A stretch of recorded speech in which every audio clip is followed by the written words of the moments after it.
Boa noite a todos. Dando então continuidade aos estudos da noite, do livro Segue-me, Evangelho de Jesus, psicografia do nosso irmão Franciscano Xavier, através do nosso irmão Espírito Emmanuel. A lição de hoje traz o título Na Luta Vulgar. O texto do Evangelho é Paulo escrevendo aos Gálatas, no capítulo 6, versículo 7. Diz Paulo: pois aquilo que o homem semear, isto também ceifará. E Emmanuel explana esse texto do Evangelho, trazendo também algumas colocações para a gente meditar, refletir. Diz Emmanuel: não é preciso morrer na carne para conhecer a lei das compensações. Então nós vamos conhecer essas compensações enquanto também estamos no corpo físico. Mas também fora do corpo nós vamos ver essas compensações. De acordo com o que nós semeamos, nós colhemos. Continua Emmanuel. Reparemos a luta vulgar, ou a nossa luta cotidiana diante dos acontecimentos do nosso dia a dia. O homem que vive na indiferença pelas dores do próximo, recebe dos semelhantes a indiferença pelas dores que lhes são próprias. E aí entra o que Jesus disse: tudo o que nós fazemos aos outros, a nós mesmos o fazemos. Então, se nós somos indiferentes com a dor dos outros, no momento que for nós, os doloridos ou aqueles que estamos passando por provas difíceis, vamos sentir também a indiferença dos outros para conosco. Afastemo-nos do convívio social e a solidão deprimente será para nós a resposta do mundo. Quando nós afastamos das pessoas que nos cercam, muitas vezes nos afastamos dos próprios familiares, e então nesse momento vem a solidão. É a resposta da nossa falta desse convívio social, dessa falta de nos inteirarmos com a família, com os amigos, do convívio uns com os outros, não é? Então vamos receber aquilo que nós estamos ofertando àqueles que nos cercam.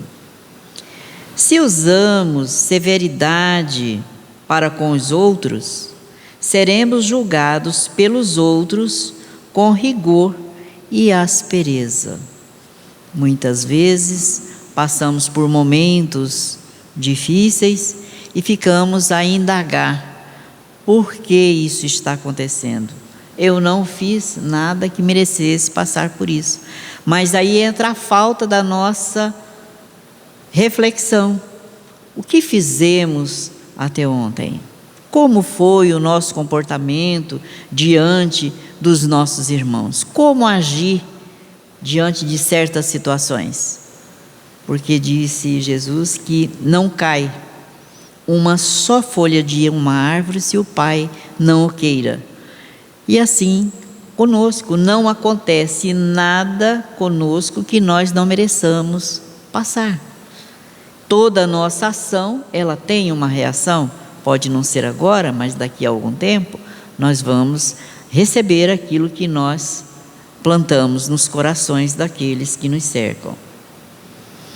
Se praticamos em sociedade ou em família a hostilidade, ou seja, o conflito, as agressões e a aversão, ou seja, se tivemos ou guardamos rancor ou antipatia para com todos, entre parentes e vizinhos, encontraremos a antipatia e a desconfiança. Então, tudo aquilo que nós plantamos no coração dos nossos irmãos, através das nossas atitudes, do nosso comportamento, nós vamos receber de volta. E muitas vezes ficamos a indagar: mas por que o fulano está fazendo isso comigo? Nós não esquecemos que nós fomos o semeador dessa colheita que ora estamos a colher. Se insultamos nossa tarefa com a preguiça, nossa tarefa relegar-nos-á à inaptidão. Então, muitas vezes, nós cumprimos com os nossos deveres, mas com uma preguiça total, não fazemos as tarefas de acordo que é para serem feitas. E então, mostramos uma total incompetência na nossa tarefa. Então, as nossas tarefas aqui na terra são abençoadas. Devemos fazê-las todas com amor. Quando nós colocamos o amor em tudo que fazemos, há então a perfeição. Fazemos tudo da melhor maneira possível e tudo fica bem. Quando nós não fazemos por amor, nada dá certo. Então nós somos incapacitados de realizar aquela tarefa pela nossa má vontade, a preguiça. Não desejamos fazer, não temos amor pelo trabalho. E então recebemos a colheita daquilo que fazemos. Alguém vai nos chamar a atenção e dizer: teu trabalho não está perfeito. Um gesto de carinho para com o desconhecido na via pública granjar-nos-á o concurso fraterno dos grupos anônimos que nos cercam. Veja bem, apenas um gesto de carinho com alguém que está na rua, nós atrairemos para nós grupos que nos cercam com fraternidade para conosco. Ou seja, tudo aquilo que nós damos, nós recebemos de volta. Se é um sentimento amoroso, fraterno, vamos colher esse sentimento fraterno e amoroso de pessoas que nós nem muitas vezes esperamos. E quando menos esperamos, acontece. Não é? E aí a gente nem se lembra que a gente fez algo bom para alguém, porque quando nós nos lembramos, né, já não tem tanto valor. Mas então a nossa colheita, a semeadura, ela é livre, mas a colheita, ela é obrigatória. Pequeninas sementeiras de bondade geram abençoadas fontes de alegria. Então, quando nós semeamos bondade no nosso caminho, pequenos gestos, pequenas palavras, um bom dia dado de coração, um sorriso, uma palavra carinhosa para alguém, gera então essas fontes de alegria para nós. Muitas vezes nós temos estampado na nossa face a carranca, a cara fechada, não abrimos a boca para falar bom dia, temos preguiça de falar bom dia, como se fosse gastar algo, de abrir um sorriso para alguém, mesmo que nós não conheçamos a pessoa. Não custa nada dizer um bom dia com alegria, afinal é um belo dia todos os dias, esse planeta é maravilhoso. Então, possa de o tempo estar nublado, nós vamos admirar as nuvens, se é noite as estrelas, enfim, nós temos tudo para agradecer e sermos felizes, termos o sorriso estampado na nossa face. Por mais que as dificuldades surgem no nosso caminho, nós temos motivos para nos alegrar, porque estamos aqui pela bondade do nosso Pai, para aprendermos a ser felizes. Porque a felicidade não vem de fora, ela deve nascer de dentro de nós. É uma conquista que cada um de nós deve realizar. O trabalho bem vivido produz o tesouro da competência. Então, o trabalho bem feito, aperfeiçoado, com amor, com dedicação, com carinho, produz esse tesouro da competência. Ou seja, vamos ser reconhecidos pelo trabalho que fizemos, porque é um trabalho perfeito. O trabalho realizado com amor, ele é um trabalho mais aperfeiçoado. Quando nós não fazemos por amor, com amor, é um trabalho mal acabado muitas vezes. Nós não prestamos atenção nos pequeninos detalhes, mas quando o realizamos com amor, nós prestamos atenção em tudo e realizamos da melhor maneira possível para que a perfeição se faça naquilo que nós estamos realizando. Atitudes de compreensão e gentileza estabelecem solidariedade e respeito junto a nós. Então, se nós temos atitudes de compreensão, de gentileza para com as pessoas que nos cercam, se somos gentis, se somos amáveis, se buscamos agradar os nossos irmãos, recebê-los com bondade, com amor,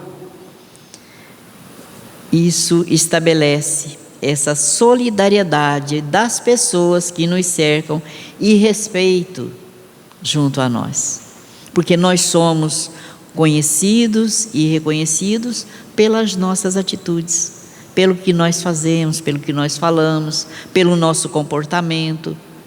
Nós somos conhecidos pela nossa maneira de falar, de pensar. As pessoas nos observam. E como agimos com aqueles que nos cercam, então recebemos o respeito ou o desrespeito, depende de como agimos. Por isso Jesus nos convida a fazer o bem sempre e nos esclarece que tudo que a gente faz para o outro, a gente faz para nós mesmos, né? Nós fazemos para nós mesmos. Continua Emmanuel. Otimismo e esperança. Muita gente pessimista, né? E sem esperança, reclama de tudo, fala mal de tudo, enfim. Diz Emmanuel, então, otimismo e esperança, nobreza de caráter e puras intenções atraem preciosas oportunidades de serviço em nosso favor.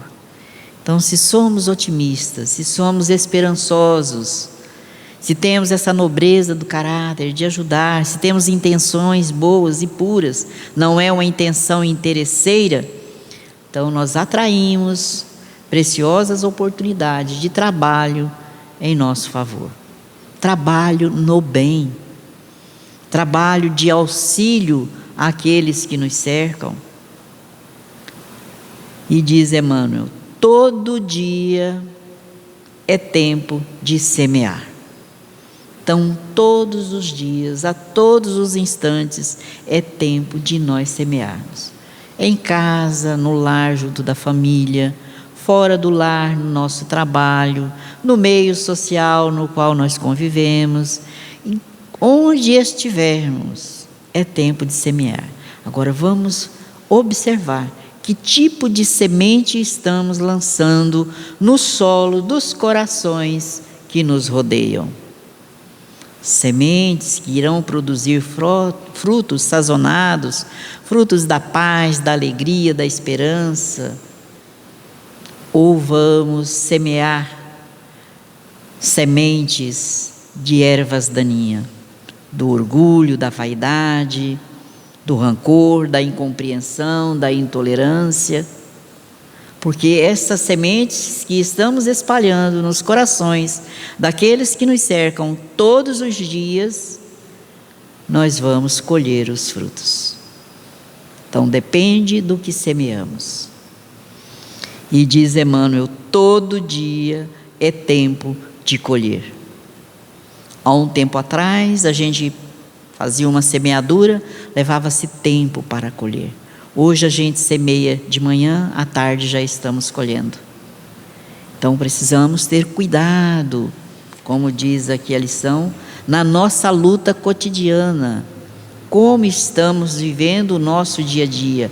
Como estão as nossas atitudes no decorrer do dia, junto da família, no lar, fora do lar, no trabalho? Como estamos semeando as nossas sementes? Qual a qualidade dessas sementes? Se queremos colher frutos bons, precisamos semear frutos amorosos, palavras, sentimentos, pensamentos, porque muitas vezes nós não falamos, mas pensamos. E disse Jesus que a gente peca muito mais por pensamentos do que por obras. Muitas vezes a gente não fala, mas pensa, é a mesma coisa. O nosso pensamento atinge o nosso irmão. Somos energia. E essas energias nós emanamos de nós aos outros, como também recebemos dos outros as energias que são emanadas. E Emmanuel finaliza dizendo: não é preciso atravessar a sombra do túmulo para encontrar a justiça face a face. Nos princípios de causa e efeito, achamo-nos incessantemente sob a orientação dela em todos os instantes da nossa vida. Então, a todo instante nós estamos em frente, face a face com a justiça. Muitas vezes nos achamos injustiçados diante desse ou daquele acontecimento, mas não há injustiça. Ontem, ou alguns dias, ou algumas horas, nós cometemos infrações que agora estamos sendo aferidos, ou seja, a oportunidade da reparação, né? Então, o cuidado que nós devemos ter com o que falamos, com o que pensamos, com as nossas atitudes, principalmente dentro do lar, porque dentro do lar é o melhor laboratório para aprendermos a amar, aprendermos a ter paciência, a ser compreensivos, a ser tolerantes, amar aqueles que convivem conosco, principalmente aqueles que nos fazem sofrer. E vamos ver agora uma história para completar essa lição da noite. E aquilo que nós semeamos também colheremos. No livro Contos e Apólogos, o nosso irmão X nos relata uma história que tem o título Justiça de Cima. Diz irmão X: 4 operários solteiros, quase todos da mesma idade, compareceram ao Tribunal da Justiça de Cima, depois de haverem perdido o corpo físico num acidente espetacular. Na terra, foram analisados por idêntico padrão. Excelentes rapazes, aniquilados pela morte com as mesmas homenagens sociais e domésticas. Na vida espiritual, contudo, mostravam-se diferentes entre si, reclamando variados estudos e diversa apreciação. Ostentando cada qual um halo de irradiações específicas, foram conduzidos ao juiz que lhes examinara o processo durante alguns dias atenciosamente. O magistrado convidou um a um a lhe escutarem as determinações em nome do direito universal perante numerosa assembleia de interessados nas sentenças. Ao primeiro deles, cercado de pontos escuros, como se estivesse envolvido numa atmosfera pardacenta, o compassivo julgador disse bondoso: de tuas notas transparecem os pesados compromissos que assumiste, utilizando os teus recursos de trabalho para fins inconfessáveis. Há viúvas e órfãos chorando no mundo, guardando amargas recordações de tua influência. E porque o interpelado inquirisse quanto ao futuro que aguardava, o árbitro amigo observou sem afetação: volta à paisagem onde viveste e recomeça a luta de redenção, reajustando o equilíbrio daqueles que prejudicaste. És naturalmente obrigado a restituir-lhes a paz e a segurança.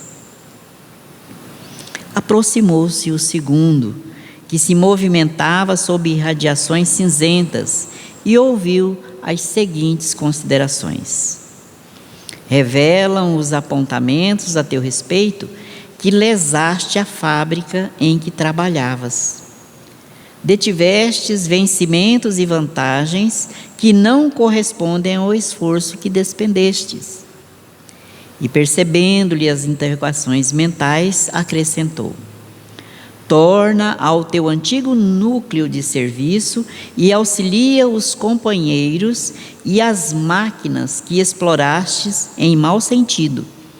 É indispensável resgates o débito de algumas milhares de horas junto deles, em atividade assistencial.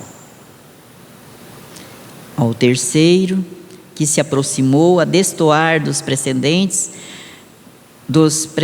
pelo aspecto com que se apresentava, disse o juiz generoso: as informações de tua romagem no planeta terrestre explicam que demonstraste louvável correção no proceder. Não te valeste de tuas possibilidades de serviço para prejudicar os semelhantes. Não traístes as próprias obrigações e somente recebeste do mundo aquilo que te era realmente devido. A tua consciência está quite com a lei. Podes escolher o teu novo tipo de experiência, mas ainda na terra, onde precisas continuar no curso da própria sublimação. Em seguida, surgiu o último. Vinha mimbado de belo esplendor. Raios de safira claridade envolviam-no todo, parecendo emitir felicidade e luz em todas as direções. O juiz inclinou-se diante dele e informou: meu amigo, a colheita de tua sementeira confere-te a elevação. Serviços mais nobres esperam-te mais alto. O trabalhador humilde, como que desejoso de ocultar a luz que o coroava, afastou-se com lágrimas de júbilo e gratidão nos braços de velhos amigos que o cercaram, contentes, e em razão das perguntas a explodirem nos colegas despeitados, que asseveravam nele conhecer um simples homem do trabalho, o julgador esclareceu, persuasivo e bondoso: o irmão promovido é um herói anônimo da renúncia. Nunca impôs qualquer prejuízo a alguém. Sempre respeitou a oficina que se honrava com a sua colaboração. E não se limitou a ser correto para com os deveres, através dos quais conquistava o que lhe era necessário à vida. Sacrificava-se pelo bem de todos. Soube ser delicado nas situações mais difíceis. Suportava o fígado enfermo dos colegas com bondade e entendimento. Inspirava confiança. Distribuía estímulo e entusiasmo. Sorria e auxiliava sempre. Centenas de corações seguiram-no além da morte, oferecendo-lhe preces, alegrias e bênçãos. A lei divina jamais se equivoca. E porque o julgamento fora satisfatoriamente liquidado, o Tribunal da Justiça de Cima encerrou a sessão. Então, essa lição nos mostra que cada um de nós recebemos aquilo que plantamos. Então, de acordo com a nossa vida aqui vivenciada, nós vamos retornar à pátria espiritual no mesmo patamar. Não tem como plantar espinhos e colher rosas perfumadas. Se colhemos rosas, vamos colher rosas, mas se plantamos espinhos, vamos colher os espinhos. Então está em nós a nossa vontade e a liberdade que temos, que é o livre-arbítrio, de agir, enquanto aqui no corpo físico é a melhor oportunidade que temos para conquistar dentro de nós o reino do amor que Jesus viera nos ensinar a conquistar em nossos corações. Então o Evangelho é um roteiro de luz para as nossas vidas. E o primeiro mandamento diz todo o resto: amar a Deus sobre todas as coisas e o próximo como a si mesmo. Então precisamos amar a Deus e precisamos aprender a amar nós mesmos, porque ainda não nos amamos. Porque se nós já nos amássemos, nós não fazíamos mal a nenhum irmão nosso. Usaríamos da bondade que o nosso último irmão usou para com todos. sacrificou-se em favor de todos. Suportou os amigos, aqueles que certamente lhe diziam palavras ferinas, que lhe magoava, mas ele não se magoou em nenhum momento. Foi como Jesus. Aqui esteve para nos ensinar, com o exemplo da sua vida, como nós devemos nos conduzir para essa conquista íntima que cada um é responsável. Tarefa que ninguém a fará por nós, mas podemos chegar à condição desse irmão, se quisermos, disse Jesus. Ele disse que a gente podia fazer tudo o que ele fez, se quiséssemos. Então está em nós a vontade de nos conduzirmos no bem, para que o bem se faça presente em nossa vida, aonde quer que nós estejamos. Então vamos agradecer a Deus a oportunidade de aqui estarmos todos reunidos, meditando nas lições do Evangelho, que é esse roteiro que nos conduz para a transformação do nosso viver, se aplicado a todo instante, junto dos nossos familiares, dos nossos amigos, aonde quer que nós estejamos, poderemos então conquistar a paz, a serenidade em nossos corações e agirmos sempre no bem. Assim, Jesus, confiamos em Ti, na Tua assistência fraternal, rogando que nos inspire, nos auxilie a conquistarmos essas virtudes, filhas do amor, aonde quer que nós estejamos, então, possamos testemunhar a Tua presença em nós. Que a Tua paz e o Teu amor envolva-nos a todos, encarnados e desencarnados, e que de retorno aos nossos lares, possamos continuar meditando e refletindo nas lições do Teu Evangelho de amor. Muita paz, que o Senhor nos abençoe a todos, hoje e sempre, que assim seja.